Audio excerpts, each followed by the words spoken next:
Hello साथियों, कैसे हैं। उम्मीद करता हूं कि आप आगामी फर्स्ट ग्रेड की तैयारियों में अच्छे तरीके से जुटे हुए हैं। उसी आशा और विश्वास के साथ एक और इंफॉर्मेटिव सेशन में सभी साथियों का हार्दिक स्वागत और अभिनंदन। आज के सेशन में चर्चा करेंगे कुछ और महत्वपूर्ण ऑब्जेक्टिव क्वेश्चन जो आपके एग्जाम के लिए बड़े ही किफ़ायती और फायदेमंद होने वाले हैं। तो आज के सेशन को मैं स्टार्ट करूं उससे पहले एक बार सभी साथियों से निवेदन रहेगा कि आज के सेशन को साथियों के साथ शेयर कर दें ताकि फटाफट अपना आज का सेशन है वो स्टार्ट हो जाए। जो भी चैनल पे पहली बार आए हैं वो चैनल को सब्सक्राइब कर लें ताकि आपको एग्जाम तक इस तरह के इंफॉर्मेटिव सेशन है वो ज्वाइन करने का मौका मिले, देखने का मौका मिले।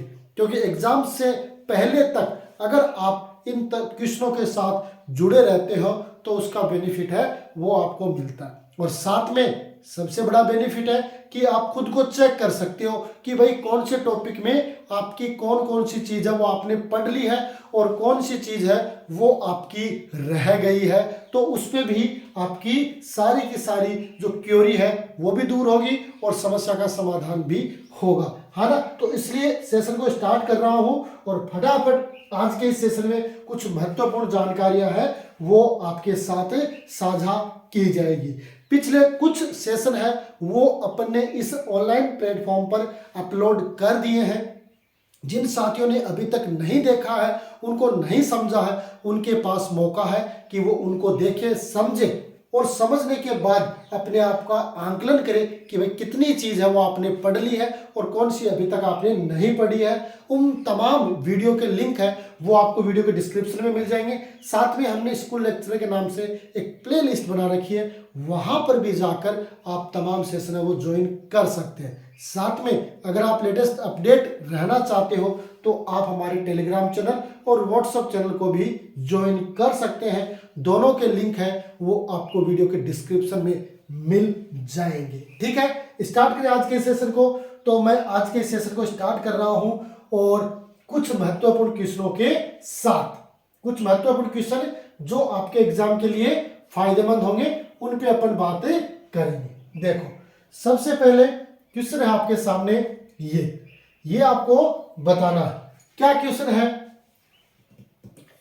कि मांग राशि अंशों के अंकित मूल्य की निम्न सीमा के बराबर होनी चाहिए। जो आपकी कॉल्स है, क्योंकि अंशों का जो निर्गमन है ना, जो निर्गमन है वो किस तरीके से होता है ना। सबसे पहले आपका आवेदन होता है जिसको अपन एप्लीकेशन कहते हैं, है ना। उसके बाद आपका आवंटन होता है ना, जिसको अपन अलॉटमेंट कहते हैं। बोलो, आवंटन। जिसके बाद आपकी कॉल्स होती है ना। अगर कॉल्स 2 हैं तो जिसे अपन प्रथम मांग कह सकते हैं और चौथी है वो आपकी होती है कौन सी, द्वितीय मांग। द्वितीय और अंतिम मांग ये होती है निर्गमन की शर्तें, है ना। तो जब भी ये मांग होती है ना, ये मांग राशि अंशों के अंकित मूल्य की सीमा के बराबर होनी चाहिए। 20%, 15%, 25% या 10%। अब इसका जवाब है वो आपका आना चाहिए, क्योंकि मैंने कंपनी, पार्टनरशिप, आपके जो रेशियो, आपके कैश फ्लो, है ना, इसके अलावा जो आपकी 11वीं की जो बेसिक अकाउंटेंसी है उनके तमाम जो टॉपिक है वो मैंने पूरे डिस्क्रिप्टिव रूप से करवा दिए, है ना।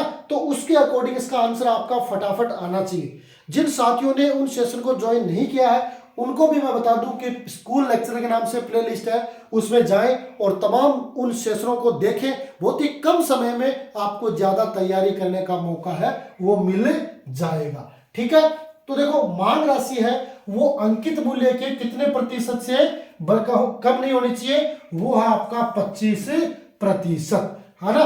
2 मांग राशि है तो उनका 25-25% का वेटेज है वो आपका होना चाहिए। ठीक है, तो इसका आंसर क्या हो जाएगा, सी है वो इसका राइट आंसर हो जाएगा।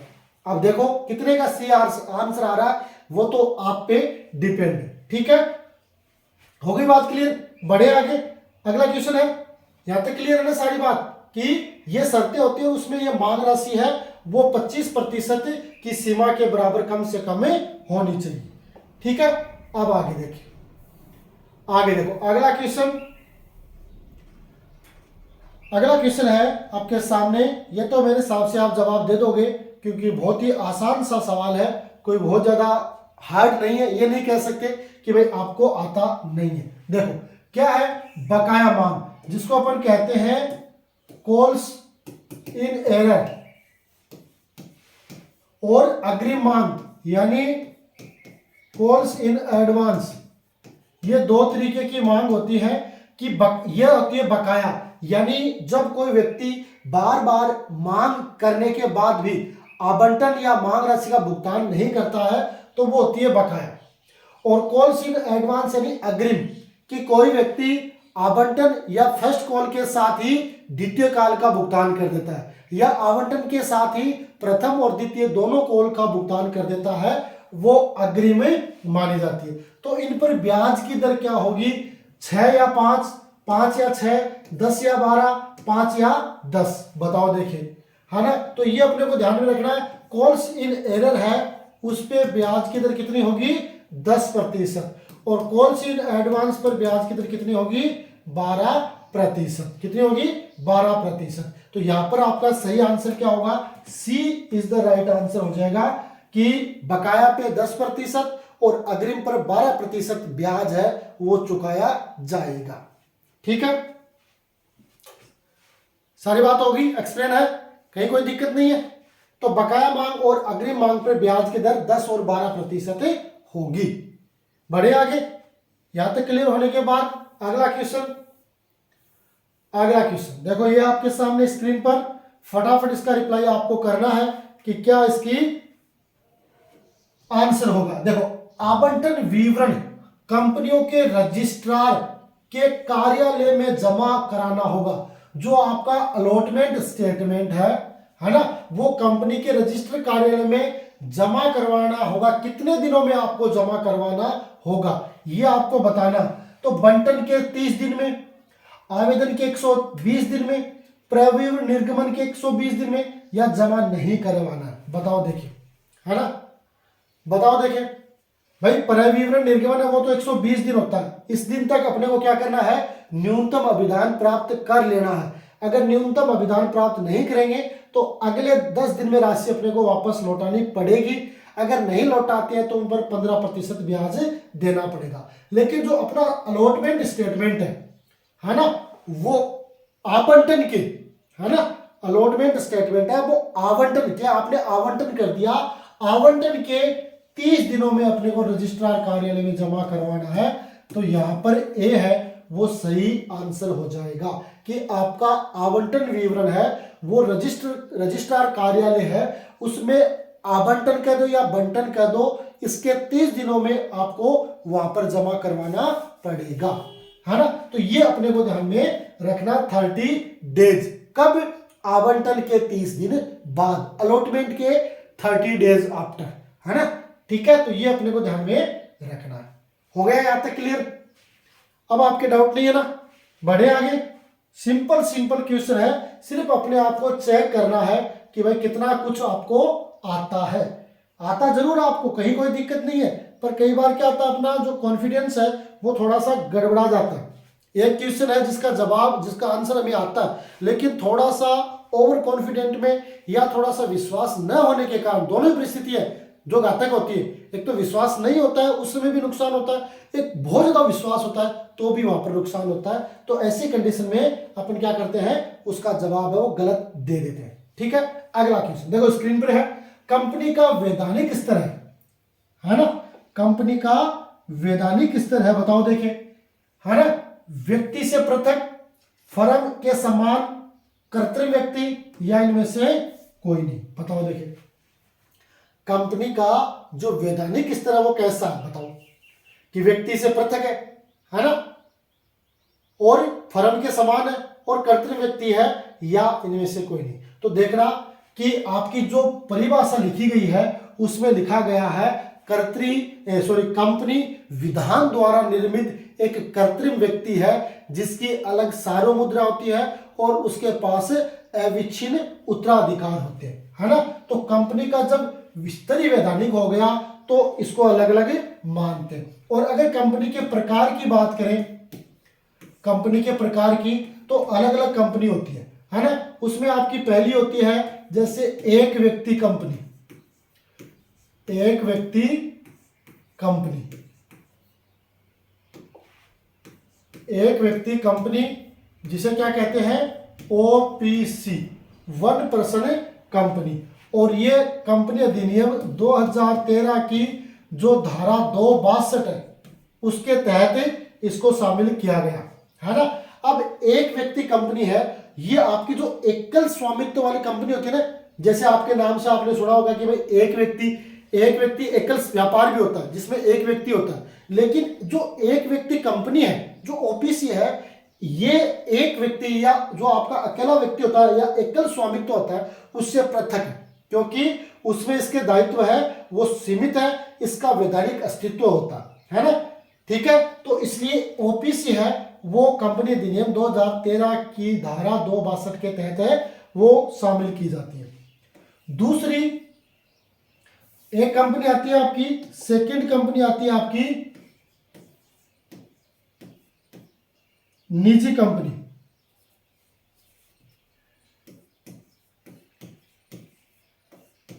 कौन सी आती है, निजी कंपनी, है ना। ये आपकी कंपनी अधिनियम 2013 की जो धारा है, कौन सी, 268 के तहत निजी कंपनी शामिल की जाती है, जिसमें सदस्य न्यूनतम है वो आपके कितने होने चाहिए, 2, और अधिकतम है वो आपके 200 सदस्य हो सकते हैं। किसमें, निजी कंपनी में। निजी कंपनी है वो प्रतिभूतियों का स्वतंत्र निर्गमन है उस पर रोक लगाती है ना, ये सीधा नहीं कर सकती। और इसकी न्यूनतम पूंजी है वो कितनी होनी चाहिए, न्यूनतम पूंजी है वो 1 लाख रुपए है, 1 लाख रुपए न्यूनतम पूंजी है वो 1 लाख रुपए करती है ना। तो निजी कंपनी धारा 268 के तहत सदस्य संख्या न्यूनतम 2, अधिकतम 200, न्यूनतम पूंजी 1 लाख, स्वतंत्र अंशों के निर्गमन पर यह प्रतिबंध लगाती है, ये किसी प्रकार का अंशों का निर्गमन नहीं कर सकती, ठीक है। अब इसमें एक तीसरी कंपनी आती है आपकी, तीसरी कंपनी आती है सार्वजनिक कंपनी। सार्वजनिक कंपनी, जो कंपनी अधिनियम 2013 की जो धारा है ना, धारा कौन सी है आपकी, 271 के तहत आपकी सार्वजनिक कंपनी आती है, जिसमें सदस्य संख्या, जिसमें आपके सदस्य न्यूनतम 7 होते हैं और अधिकतम की कोई सीमा नहीं होती है, अधिकतम कोई सीमा नहीं, अधिकतम की कोई सीमा नहीं है। और इसकी पूंजी है वो कितनी निर्धारित है, इसकी पूंजी है वो 5 लाख रुपए निर्धारित है, कितनी, 5 लाख रुपए, 5 लाख रुपए इसमें पूंजी है वो निर्धारित की गई है ना। ये कंपनी जो सार्वजनिक कंपनी है वो स्वतंत्र रूप से अपने अंशों का हस्तांतरण है वो कर सकती है, कहीं कोई दिक्कत नहीं है। और साथ में इसके आगे, है ना, सार्वजनिक कंपनी अपने नाम के अंत में कौन सा शब्द लगाती है, एलटीडी, शॉर्ट में है, फुल फॉर्म होती है लिमिटेड, है ना। और ये लगाएगी, ये अपने नाम के आगे क्या लगाती है, ये लगाती है प्राइवेट लिमिटेड,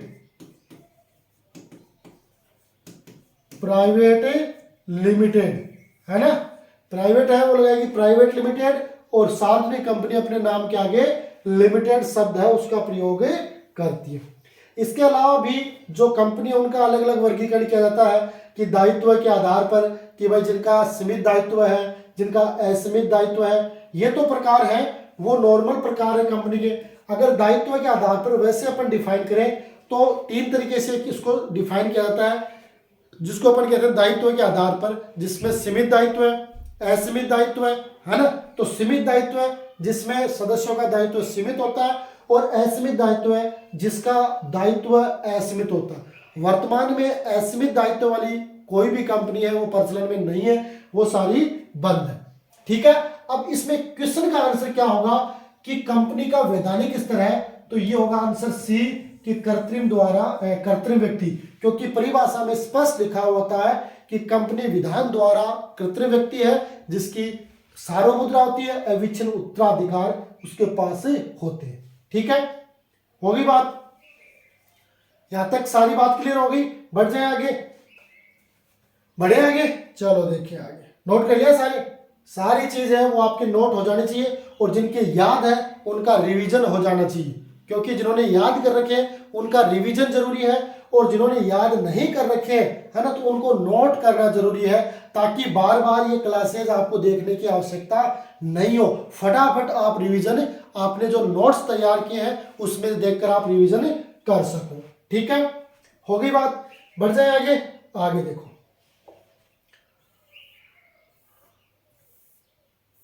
अगला क्वेश्चन देखो आपके सामने,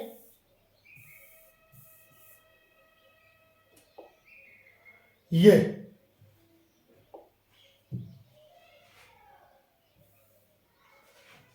अब इसमें आपको आंसर देना है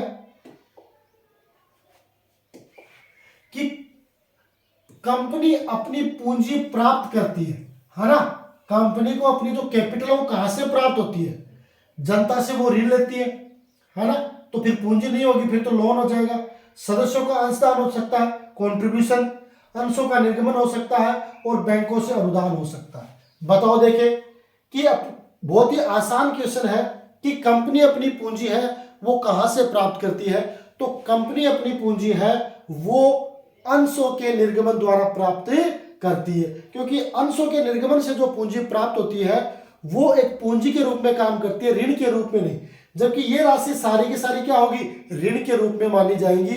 इनकी एंट्री है वो बैलेंस शीट में लायबिलिटी साइड में लोन के रूप में एंट्री होगी, जबकि अंशों के निर्गमन से जो राशि प्राप्त होगी वो पूंजी के रूप में मानी जाएगी। तो पूंजी कहां से प्राप्त करेगी? अंशों के निर्गमन से प्राप्त करेगी। तो सी है वो यहां पर इसका सही आंसर हो जाएगा। ठीक है, तो कंपनी अपनी पूंजी अंशों के निर्गमन से प्राप्त करेगी। ठीक है, यहां तक बढ़े आगे, आगे देखो अगला क्वेश्चन। देखो ये आपके सामने, इसका जवाब आपको देना है, फटाफट जवाब देना है, क्योंकि आप सारे विद्वान लोग हैं, गजेटेड ऑफिसर बनने वाले हैं, सारे के सारे आप स्कूल लेक्चरर जो गजेटेड ऑफिसर की पोस्ट है उसकी तैयारी कर रहे हैं। तो अब ये सारी चीजें आपकी समझ में आनी चाहिए। ठीक है, देखो अधिमान अंशधारी होते हैं जो आपके प्रेफरेंस शेयर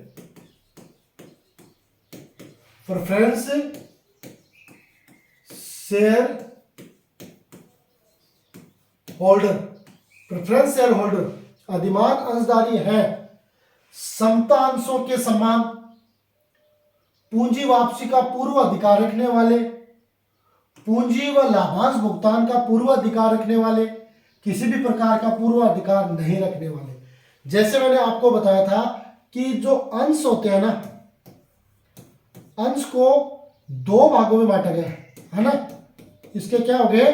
2 प्रकार हो गए। एक तो हो गया आपका समतांश है ना, जिसको इक्विटी शेयर कहते हैं, और दूसरा हो गया आपका, दूसरा कौन सा हो गया? पूर्वाधिकार अंश, जिसको प्रेफरेंस शेयर कहते हैं। अब ये दोनों अंश वैसे होते हैं कि, लेकिन इनका रोल है वो कंपनी के निर्माण में होता है ना। सारे काम ये करते हैं, तो ये स्वामी माने जाते हैं, है ना। और इन लोगों को क्या मिलता है कि भाई इनको काम के बदले में क्या मिल जाता है? लाभांश मिल जाता है ना। तो यहां पर सिर्फ अपने को प्रेफरेंस शेयर पूछा, तो प्रेफरेंस शेयर वो क्या होता है कि जब भी कोई कंपनी या तो घाटे में जाती है या कंपनी बंद हो जाती है, तो इनको समता अंशों से पहले जो आपके, इनको इतना ही फायदा है कि जो इक्विटी शेयर है इनसे पहले पूंजी और लाभांश प्राप्त करने का अधिकार होता है। जिस साल लाभांश मिलता है तो इन्हें लाभांश पहले प्राप्त करने का अधिकार होता है, और अगर समापन हो जाता है तो समता अंशों से पहले पूंजी प्राप्त करने का अधिकार भी इनके पास है, वो होता है। तो इस क्वेश्चन के अनुसार इसका आंसर आपके अनुसार क्या होना चाहिए, बताओ। देखिए फटाफट क्या इसका आंसर होना चाहिए कि अधिमान अंशधारी है कौन, ये देखो आंसर है कि पूंजी व लाभांश भुगतान का पूर्वाधिकार रखने वाले, पूंजी व लाभांश भुगतान का पूर्वाधिकार रखने वाले कौन से होंगे, अधिमान अंशधारी होंगे। तो यहां पर आपका सी है वो एकदम करेक्ट आंसर हो जाएगा। क्यों, डाउट है क्या किसी साथी को? डाउट है तो भी आप कमेंट करके बताएं कोई भी क्वेश्चन में, क्योंकि कोई भी ऐसा क्वेश्चन हो सकता है जो आपको डाउट क्रिएट करे, क्योंकि परीक्षा में डाउट को क्रिएट की उस समस्या का समाधान करना मुश्किल होता है, क्योंकि गलत हो गया तो गलत हो गया, है ना। उससे पहले अपन परीक्षा से पहले जब परीक्षा हॉल में जाए उससे पहले अपने सारे डाउट वो क्लियर होने चाहिए, और वो क्लियर होंगे तो फिर आगे किसी प्रकार की कोई समस्या नहीं होगी। ठीक है, तो अधिमान अंशधारी है जिनको पूंजी और लाभांश भुगतान का पूर्वाधिकार होता है, किन से, समता अंशों से। ठीक है, बढ़े आगे, यहां तक नोट कर लिया सबने, समझ गए मेरी बात, बढ़ जाए आगे। तो देखो अब बढ़ जाते हैं आगे, अगला क्वेश्चन। अगला क्वेश्चन देखो ये रहा आपके सामने स्क्रीन पर है, फटाफट आप इसका जवाब दे सकते हैं, कहीं कोई दिक्कतें नहीं है। देखो क्या है, संचयी अधिमान अंश। देखो जो अधिमान अंश है ना, अधिमान अंश या पूर्वाधिकार अंश है ना, अब देखो आपके इसको अपन क्या कह सकते हैं, पूर्वाधिकार अंश या अधिमान अंश, एक ही होते हैं दोनों, कहीं कोई दिक्कत नहीं। अब इनके खूब सारे प्रकार हैं, क्या है, इनके खूब सारे प्रकार हैं। जैसे इसमें आपका पहला आता है कौन सा, पहला कौन सा आएगा, संचयी, संचयी अधिमान अंश।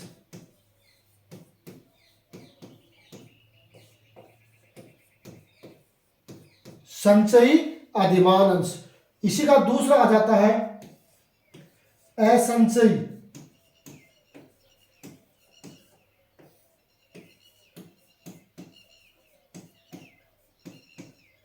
असंचयी अधिमान अंश। ठीक है, संचय अधिमान अंश, असंचय अधिमान अंश। फिर इसके बाद तीसरा आ जाता है अवशिष्ट, अवशिष्ट भागी अधिमान अंश।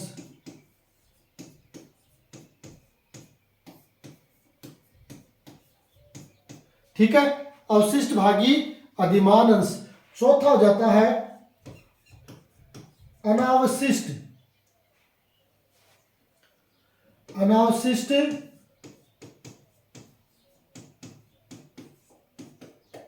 अनावशिष्ट अधिमान अंश।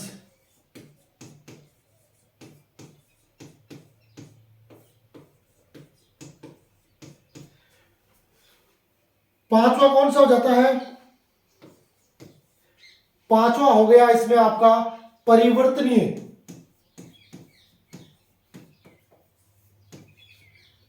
परिवर्तनीय अधिमान अंश।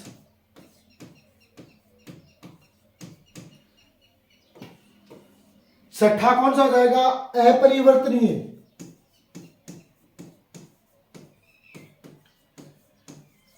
अपरिवर्तनीय अधिमान अंश। इसके बाद सातवां शोधनीय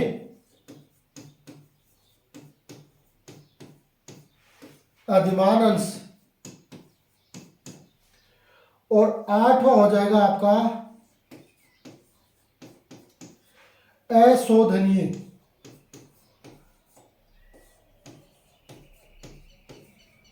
अशोधनीय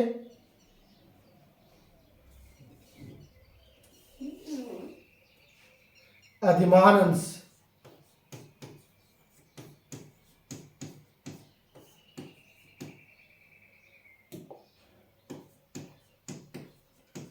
ये हो गया आपके 8 प्रकार किसके, पूर्वाधिकार अंशों के। अब यहां पर पूछा है कि भाई संचय अधिमान अंश है।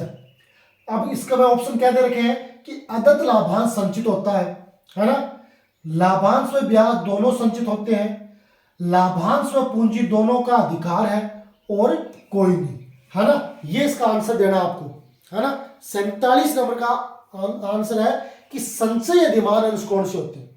तो ये 8 प्रकार है। देखो मैं इनको थोड़ा सा एक्सप्लेन कर दूं, फिर उस पर आपका आंसर मिल जाएगा। और 8 में से कोई भी, क्योंकि एक क्वेश्चन में आपके 8 क्वेश्चन है वो क्लियर हो रहे हैं। ये अगर क्वेश्चन पूछा जाता है तो ठीक है, अगर ये नहीं पूछा जाता तो इनमें से कोई भी पूछा जाता है तो उसको आप आसानी से क्या कर सकते हो, उसका आंसर दे सकते हो, है ना। अब देखो संचय अधिमान अंश कि वे अधिमान अंश जिनका लाभांश अगर किसी एक विशेष वर्ष में नहीं मिलता है तो आगे के वर्षों में मिलने की पूरी संभावना है, क्योंकि उनका संचय हो जाता है, यानी बकाया नहीं रहेगा। इस साल नहीं मिला तो वो अगले साल अगर आपका ड्यू हो रहा है तो वो आपको मिलेगा, है ना। तो संचयी कौन से होंगे कि संचय पूर्व अधिकार अंश वो होंगे जिनको समता दर को लाभांश अपने पूर्व बकाया लाभांश प्राप्त करने का अधिकार होता है, वो संचय होते हैं। और असंचय में जिनका लाभांश इस साल का ड्यू है और वो नहीं मिला और अगले साल में चले गए तो फिर वो नहीं मिलेगा, क्योंकि इनका लाभांश है वो संचय नहीं होता है, ये असंचय है ना। अब अवशिष्ट भागी अधिमान अंश, अवशिष्ट भागी अधिमान अंश कौन से होते हैं कि लाभांश भुगतान करने के बाद अगर लाभ और बच जाते हैं तो उन लाभों में लाभांश प्राप्त करने का अधिकार किनको होता है, अवशिष्ट भागी अधिमान अंशों को होता है। जबकि अनावशिष्ट अधिमान अंशों को कि भाई लाभांश का भुगतान करने के बाद और लाभांश बचता है या और लाभ बचता है तो उनमें अनावशिष्ट आपके अधिमान अंश है, उन्हें किसी प्रकार का हिस्सा नहीं दिया जाएगा।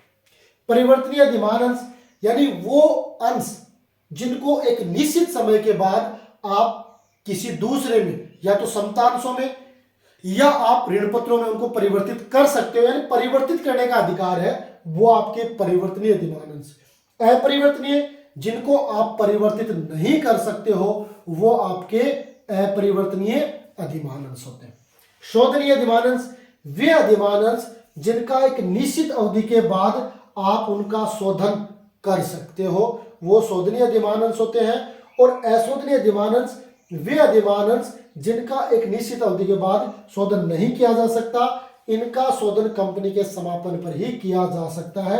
इनको इरिडीमेबल प्रेफरेंस शेयर कहते हैं। इनका शोधन है विशेष परिस्थितियों में ही होता है ना। तो अब देखो इसमें पूछा है कि भाई संचय अधिमान अंश, तो संचय तो सीधा सा बात है अदत्त यानी जो बकाया लाभांश है वो संचित होता है, तो वो संचयी अधिमान अंश होते हैं। तो इसलिए ए है वो यहां पर इसका सही आंसर हो जाएगा, ठीक है।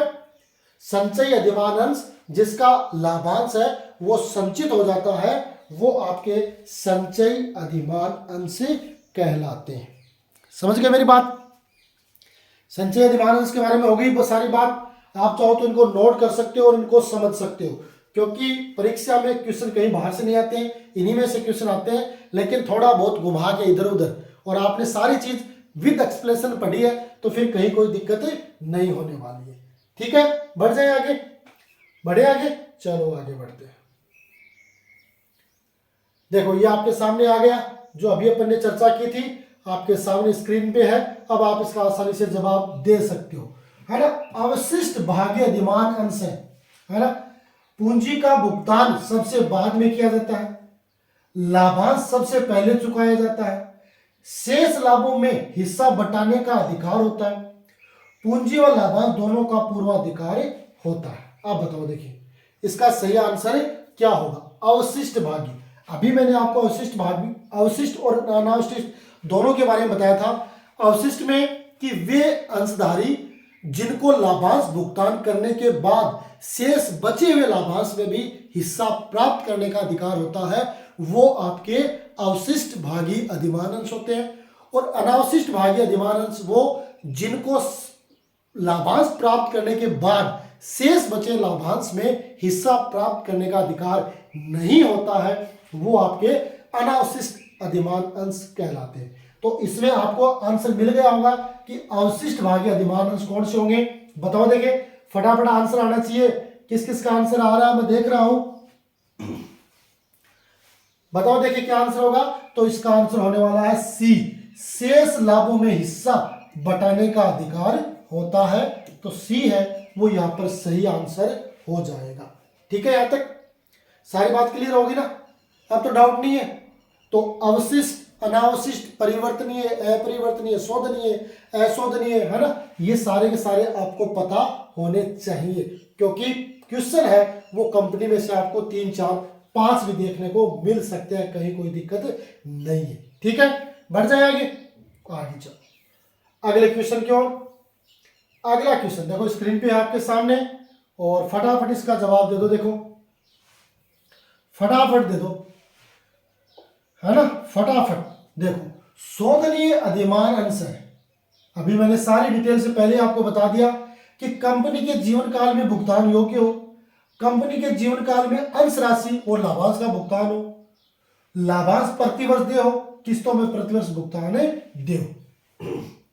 शोधनीय, है ना, जिनका कंपनी के जीवन काल में उसका भुगतान और उसका लाभांश है वो दोनों अपन चुका सकते हैं, तो वो आपका आएगा इसमें, है ना।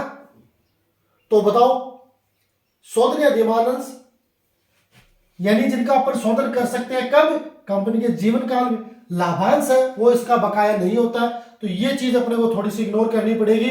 इसका आंसर हो जाएगा ए कि कंपनी के जीवन काल में भुगतान योग्य, क्योंकि इनका लाभांश है जिस साल का होता है वो उसी साल मिल जाता है, बकाया नहीं होता है। तो सिर्फ और सिर्फ कंपनी के जीवन काल में जिनका भुगतान कर जाने योग्य या किए जाने योग्य हो वो आपके शोधनीय अधिमान अंशों की कैटेगरी में आएंगे। ठीक है, बढ़े आगे। आगे देखो, अगला क्वेश्चन देखो, बहुत ही आसान है, आराम से इसका जवाब आप दे सकते हो, कहीं कोई दिक्कत नहीं है। देखो, कंपनी के सदस्यों का दायित्व होता है असीमित, सीमित, सीमित और असीमित दायित्व नहीं होता है। तो कंपनी के सदस्यों का दायित्व क्या होता है? सीमित होता है, क्योंकि जिन लोगों ने जितनी पूंजी लगा रखी है, जितने अंश खरीद रखे, वहां तक की उनकी लायबिलिटीज होती है, उनके आगे उनकी किसी प्रकार की कोई लायबिलिटीज है वो नहीं होती है। ठीक है, ठीक है साथियों। तो ये था आज का एक और शानदार, जानदार, इंफॉर्मेटिव सेशन जो आपके साथ शेयर किया गया है। निश्चित रूप से जो चीज़ मैंने आज के सेशन में एक्सप्लेन की है वो सारी बात है वो आपको समझ में आ गई होगी। फिर भी किसी साथी के कोई डाउट हो, कोई संशय हो तो जरूर आप कमेंट करके बताएं, ताकि आपकी इस समस्या का समाधान इस ऑनलाइन प्लेटफॉर्म के माध्यम से किया जाए।